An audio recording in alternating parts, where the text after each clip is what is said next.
नमस्कार प्रणाम। हमें राघवेंद्र स्वागत बा आप सबके इन खबर के भोजपुरी चैनल पे।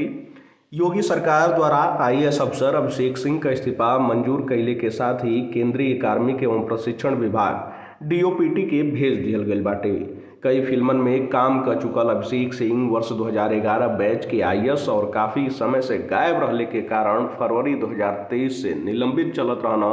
पिछला महीना उनके द्वारा प्रदेश के नियुक्ति विभाग के आपन इस्तीफा भेजल गईल रहे। इस्तीफा के बाद अभिषेक सिंह फिल्मन की दुनिया में पूरी तरीका से सक्रिय हुई हैं या फिर सियासत में जई हैं। एके लेके तरह तरह का तमाम बात निकल के सामने आवत रहे।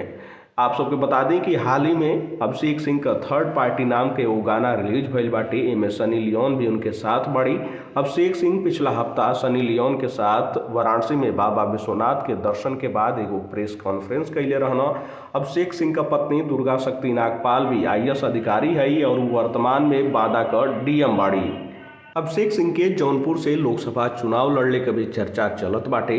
अभिषेक वर्ष 2015 में प्रतिनियुक्ति पर दिल्ली चल गई न। 5 साल बाद वापसी कई के उन्हें गुजरात विधानसभा चुनाव खातिर प्रेक्षक बना के भेजल गई।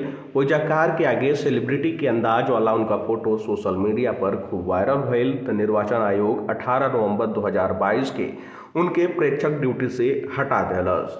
एक बाद अभिषेक सिंह के नियमानुसार यूपी के नियुक्ति विभाग में कार्यभार न संभालल गई।